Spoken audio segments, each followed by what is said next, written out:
Mrs Belose Janaki मगाशी सांगत होती तिच्या आय ड्रॉप्स मध्ये काहीतरी गडबड आहे. पाण्यासारखं आहे म्हणे ते औषध. काय झालंय काय नक्की सांगा तरी मला. Actually sir. भाऊजी, अहो कुठे आहे ती कानन? आणि थँक्यू व्हेरी मच, तुम्ही तिला तयार केलीत ना, खरंच तुमचं अभिनंदन. जरा हळू समान. पोलिसांनी ऐकलं ना तर ते आपलं अभिनंदन करतील. आणि जरा तोंडाचा पट्टा आवरा. बरं ठीक आहे. बरं मला सांगा, ती कानन कुठे आहे? आता ती आपल्या गटात सामील झालीये ना, मग कुठे आहे ती?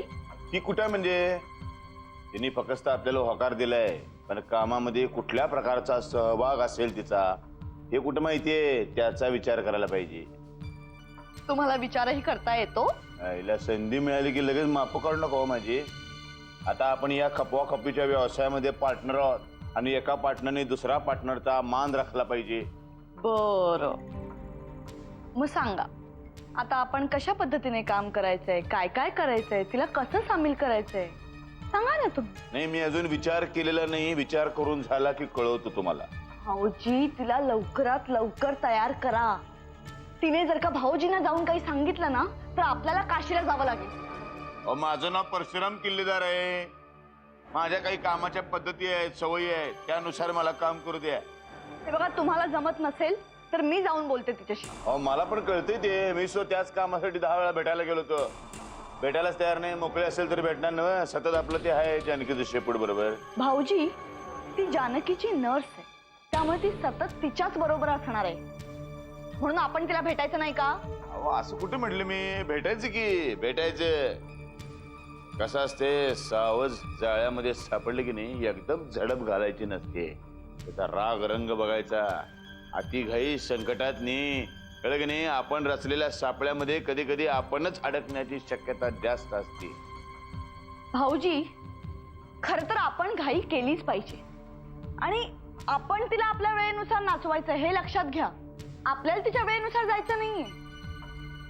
जाऊ द्या ना, माझ्याकडे तिचा फोन नंबर आहे, त्यामुळे आता तिला फोन केलाच पाहिजे आपण.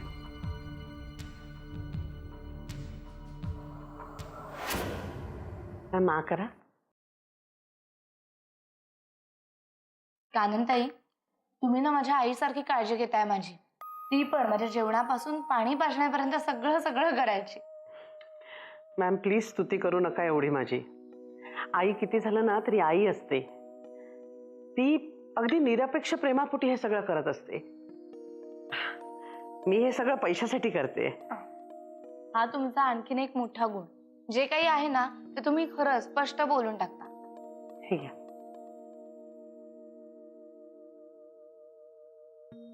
खरं सांगू मॅम, मला खोटं बोलायची सवय नाही, म्हणून तर कधी कधी लोकांशी जुळून घेताना खूप जड जातं. पण मग तसं असेल तर आपल्याला एकमेकींशी जुळवून घेता येईल. कारण मी पण कधीच खोटं नाही बोलत. हो, मग तुम्ही लोकांशी कसं काय जुळवून घेता? माझं ज्यांच्याशी पटतं ना त्यांच्याशीच मी जुळवून घेते. चला, म्हणजे आपल्या एकमेकींशी पटणार तर. पण तरीही तुमच्या आईची जागा मी नाही घेऊ शकत. आईची नाही पण ताईची जागा तरी घेऊ शकाल. माझी मोठी बहीण म्हणून नक्की शोभाल तुम्ही. इतके दिवस मी जॉब म्हणून तुमच्यावर रागवत होते, आता मोठ्या बहिणीच्या अधिकाऱ्याने तुमच्यावर रागवेन. चालेल? तशी वेळच नाही येऊन देणार मी तुमच्यावर. असं झालं ना मॅम, हा करा बघू. खरंच असं झालं तर मलाही आवडेल. पाणी देते. हा,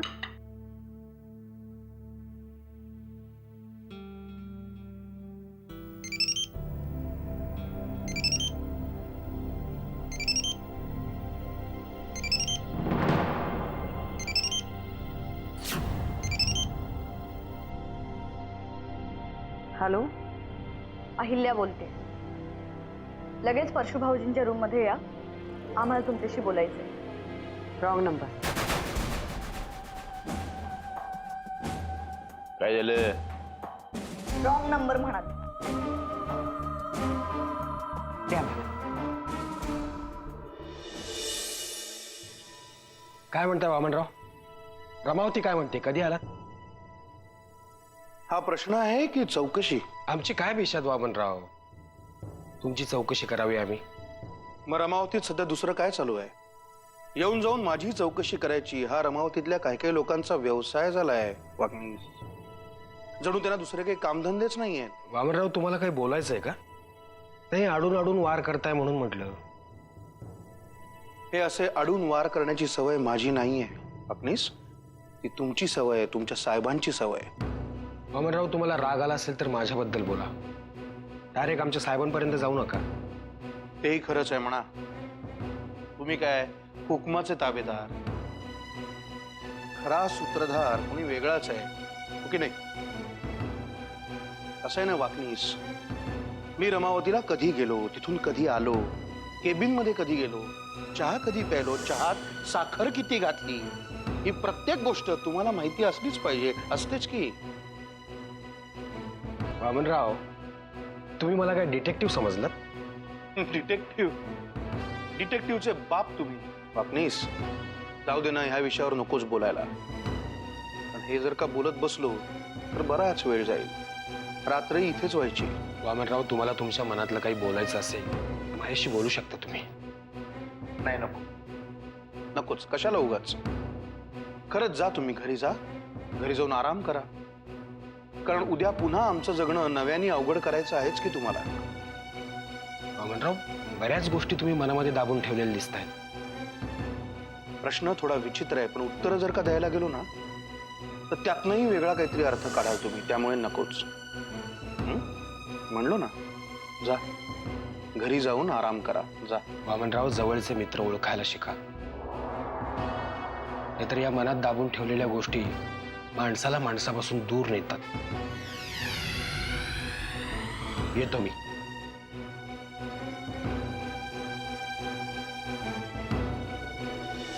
ही कानन समजते कोण स्वतःला? मी बरोबर नंबर लावला होता तरी काय म्हणाली? Wrong number. येऊ दे तिला, चांगलाच माझा इंगा दाखवते. शांत भावेनी, शांत व्हा. प्राणायाम करायला सुरुवात करा. इकडनं श्वास घ्या, इकडनं सोडा, इकडनं सोडा, इकडनं घ्या. दोन्हीकडनं घेऊ नका, भाऊजी, इथे दोन्हीकडनं. माझा श्वास कोंडण्याची वेळ आलीये. तुम्ही मला प्राणायाम कसले शिकवताय? अहो, तुमचा कशाला श्वास कोंडतोय? आता श्वास कोंडायला पाहिजे एकाच व्यक्तीचा, जानकीचा. पण त्यासाठी त्या काननने आपल्याला मदत करायला हवी ना. तुम्ही मोठ्या तोंडाने म्हणाला होता की ती कानन आता माझ्या पट्ट्यात आलीये. काय झालं तिचं? दिल हो, तिचा बाप दिल. कुठे जाणार आहे ती? तुटपुंच्या पगारामध्ये पोराला डॉक्टर नाही करू शकत. आपल्या पैशाची गरज लागणार तिला. मी आत येऊ का? अरे वा, आली बघा. आहे की नाही? मग या या या. स्वागतासाठी पायगड्याच घातल्यात तुमच्या. या.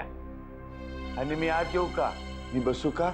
मी बोलू का? असं नको. ही शाळा तिकडं जानकीकडं. इथं कसं घरच्यासारखं राहायचं एकदम मस्तपैकी. काय हो, मगाशी मी तुम्हाला फोन केला होता, माझा आवाज ओळखला नाही? काय म्हणाला? Wrong number. कळत नाही माझा फोन आहे? एक मिनिट मॅम, या असल्या भाषेत माझ्याशी बोलायचं नाही. आता बोललात ते शेवटचं. नोकर नाहीये मी तुमची. आणि हा, आणखीन एक गोष्ट, ज्या वेळेला तुमचा फोन आला ना त्यावेळेला जानकी मॅमना मी जेवण्यासाठी मदत करत होते. ते सोडून तुमचा फोन घ्यायला हवा होता का? हे बघा, शांत व्हा वहिनी, शांत व्हा. असं डोक्यामध्ये राग घालून चालत नाही. अहो, आपलं हात नाही लावत. आपलं माणूस आहे. आपल्या माणसाला समजून घ्यायला पाहिजे. यांच्या वतीनं हवं तर मी तुमची माफी मागतो. ठीक आहे, मुद्द्याचं काय ते बोला. हा, आता मुद्द्याचं बोलतो मी. म्हणजे कसं आहे बघा, तुम्ही एकदम धुमकीतू सारखे येत आहे आणि इथं काय चर्चा होत त्याच्यावर तुमचं मतच नोंदवत नाही, निघून जात आहे. पुन्हा पुढच्या टायमाला येत्या हो म्हणताय, नाही म्हणताय. असं चालणार होय? पुढचं काय करायचं ते ठरवायला पाहिजे. आणि तुम्ही आम्हाला मदत करताय म्हटल्यावर काय करायचंय, कसं करायचंय ते ठरवायला नको? आईला मला तर ना काननबाई काय वाटायला लागलं माहितीये, लग्नाची बोलणीच करतोय काय आपण. म्हणजे आमची वधू पक्षाची बाजू, तुमचा वर पक्ष. मग आम्ही काहीतरी सांगणार, तुम्ही आकडणार. मग आम्ही म्हणणार नवऱ्या मुलाला स्कूटर देतो, मग तुम्ही म्हणणार हो. मग तुम्ही आकडणार, आम्ही म्हणणार टीव्ही देतो, मग तुम्ही म्हणणार हो. असं कुठं चाललं असं वाटायला लागले. मुद्द्याचं बोलूया. वय वय मुद्द्याच बोलायला पाहिजे. हे असलं पाळणार मला आवडतच नाही अजिबात. थेट मुद्द्याला हात घालूया आपण. मी सकाळी तुम्हाला सांगितलं की तुम्हाला मी मदत करायला तयार आहे, पण एका अटीवर.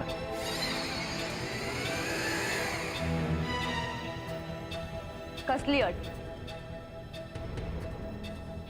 मला 25 लाख रुपये पाहिजे.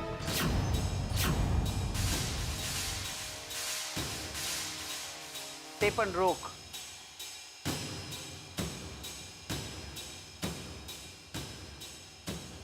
$10 लाख ताबडतोब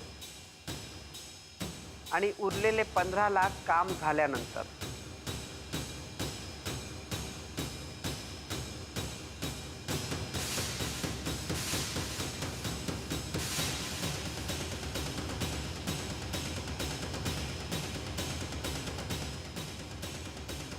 अहो, 25 लाख म्हणजे 25 वर किती शून्य ते बी ठाऊक नाही मला.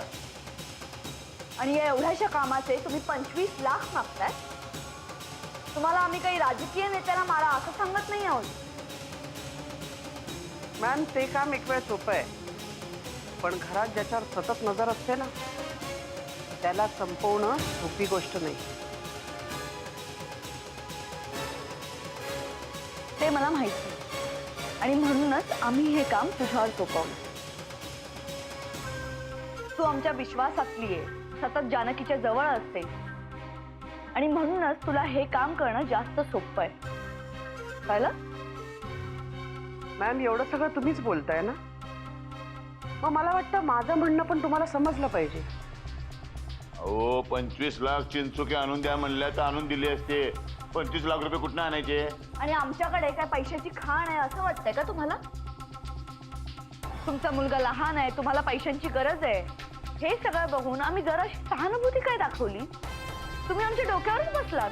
एक मिनिट मॅम, तुमचं काम घेऊन तुम्ही माझ्याकडे आला होता, मी नव्हते आले.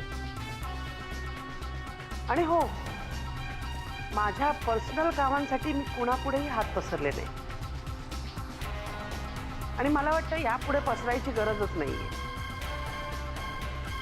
पण माझ्या कामाचा मोबदला मात्र मी पुरेपूर वसूल करतो.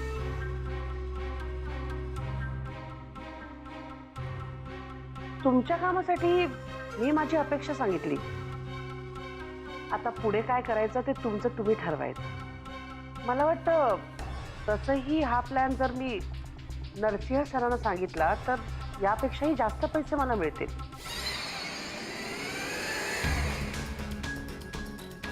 बोला, काय करू? सांगू?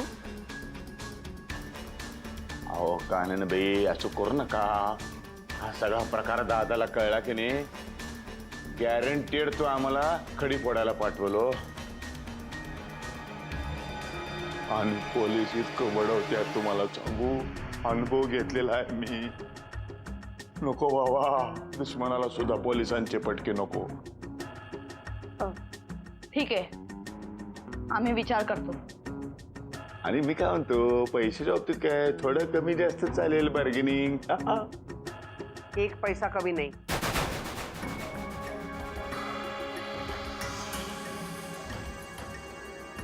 बरोबर 25 लाख, नाहीतर तुम्ही आणि तुमचं नशीब.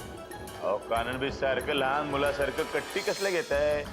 25 लाख दिले हो, आता तर खुश.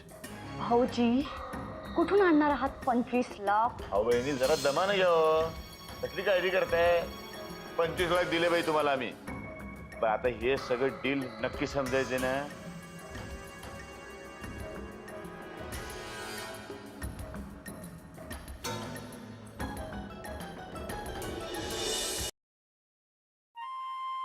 काय ग, कसला विचार करतेस एवढा? पुढची निवडणूक सत्ताधारी पक्षाने कुठल्या मुद्द्यावर लढवावी याचा विचार करते. काय? काही नाही, सहज अशीच उभी राहिली. कसला विचार करणार मी? जेवण झालं का तुझं? झालं ना. म्हणजे मला जेवायचं नव्हतं, पण तरी त्यांनी मला जेवायला लावलं. तुम्ही मास्तरीण बाई आणून ठेवलीये ना. मास्तरीन बाई म्हणजे मिसेस बेलोसे? अगं त्यांना मास्तरीन बाई काय म्हणतेस? मग काय, मला अजिबात जेवायचं नव्हतं तरी बळबळ खायला लावलं. मला तर कधी कधी वाटतं की एखाद दिवशी मांडीवर घेतील आणि भरवतील सुद्धा. पण चांगलंच आहे की कुठल्या तरी एका व्यक्तीचा धाक आहे तर तुला. पण मला आवडतं त्यांच्या धाकात राहायला. खूप काळजी घेतात. माऊवर तर एवढा जीव आहे ना त्यांचा. ते आजूबाजूला असल्यानं की मला माऊची काळजीच वाटत नाही. अशाच व्यक्तीच्या शोधात होतो ना आपण, जी व्यक्ती 24 तास तुझ्या सोबत असेल, तुझी माऊची काळजी घेईल. आणि कोणी निवड केली आहे? आतेबाईंनी. मग ते काय बघायलाच नको. कारण तुला आणि माऊला लळा लागणं हे जास्त महत्वाचं होतं. हो, तुम्ही आता आमची काळजीच करू नका. बरं ते ड्रॉप्स बदलून आणले का? हो, आणले ना. हल्ली माझं कसं आहे, सगळं घड्याळाच्या ठोक्यावर चालू असतं. सकाळी 8 वाजता औषध, 12 वाजता जेवण, मग 1 वाजता ते डोळ्यात घालण्याचं औषध, 6 वाजता पुन्हा ते डोळ्यात घालण्याचं औषध, 8 वाजता जेवण, 9 वाजता पुन्हा ते डोळ्यात घालण्याचं औषध आणि 9:30ला गुडू. मग हे वेळापत्रक आता मी डिस्टर्ब करत नाही, तू जाऊन झोप बाई. असं काय करता? आत्ता कुठे आपण बोलायला लागलोय ना. मग नाही नको, मी तुझं वेळापत्रक डिस्टर्ब केलं म्हणून तुझ्या मास्तरीन बाई मला ओरडतील. चल बघू. चल, ये. नाही नाही, मी मी मी जाईन ना माझी. तुझे तू जाशील? मला जमतं. नक्की? सावकाश सावकाश.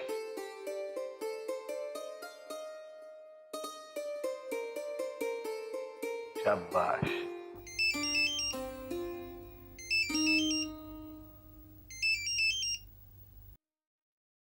वाकनीस बोला. हॅलो साहेब, फोन करायला सांगितला होता. वाकनीस, त्या उद्योगपती आहेत ना ते इनामदार, त्यांच्या पीएचा फोन आला होता आणि त्यांना आपल्या पक्षाच्या कार्यासाठी 15 लाख रुपये द्यायचे असं ते म्हणाले होते.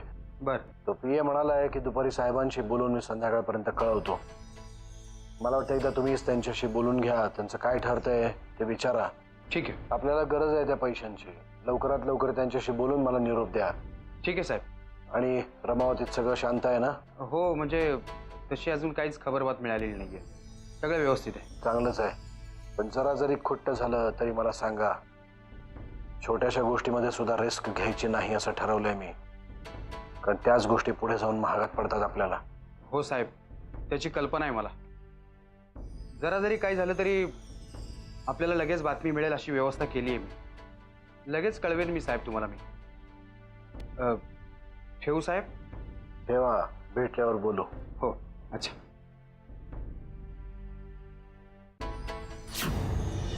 वा भाऊजी वा, 25 लाखची डील करून आलाय.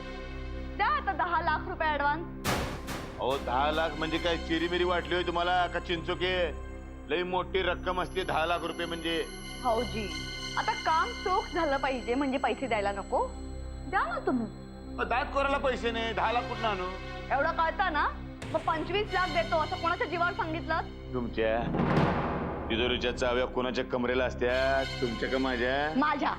म्हणून म्हणतो तिजोरी मधनं काढा 25 लाख रुपये, लपडं मिटवून टाका. नाही हा भाऊजी, आता पैशांचा विषय आल्यावर लगेच माझ्यावर ढकलाढकली करायची नाही. जानकीला मारण्याची आयडिया तुमची होती, त्यामुळे पैशांचं जे काही करायचंय ते तुम्ही करायचं. अरे तुमची होती, तुम्ही करायचं, हे तुम्ही करायचं, मग तुम्ही काय करणार? नुसते प्रेक्षक का परीक्षक? असं काही नाही. आता पार्टनर आहोत की नाही, मग लॉस आणि प्रॉफिट दोघांमध्ये भागीदारी व्हायला पाहिजे समसमान. हो का? आपण पार्टनर आहोत ना? होय. मग आता जे काही पैसे द्यायचे आहेत ना, ते पण आपण 50-50 द्यायचे. पैशाचं नाव काढलं की नाही वहिनी, मला एकदम चक्कर यायला लागते हो. काय करावं कळत नाही. तुम्हाला सांगतो, वडापाव खायला सुद्धा पैसे नाही, म्हणून हल्ली मी पाणी पाव खातो. असा पाव बुडून पाणी घालून खातो. मग आता काय करायचं ते सांगा. मी काय सांगणार बाबा. मी एक काय म्हणतो, तुमच्या कमरेला तिजोरीच्या चाव्या आहेत की नाही, तर त्यातनं काढा की पैसे. कुणाला काय कळते? नाहीतर एक काम करा, नवरा एवढा मोठा बँकेचा चेअरमन, त्याला सांगा 25 लाख द्यायला. नाही हा भाऊजी, मी माझ्या नवऱ्याकडे पैसे मागणार नाही, कळलं? अहो, मग आता काय करायचं, काय पैसे आणायचे कुठनं? ते तुम्ही बघा, मला काय सांगताय? हा, एक काम करतो, वामण्याच्या बँकेवर दरोडाच घालतो. राहिलं दुसरा काहीतरी मार्ग शोधू, विचार करूया. तुम्ही बी करा, मी बी करतो. 1 2 3 स्टार्ट.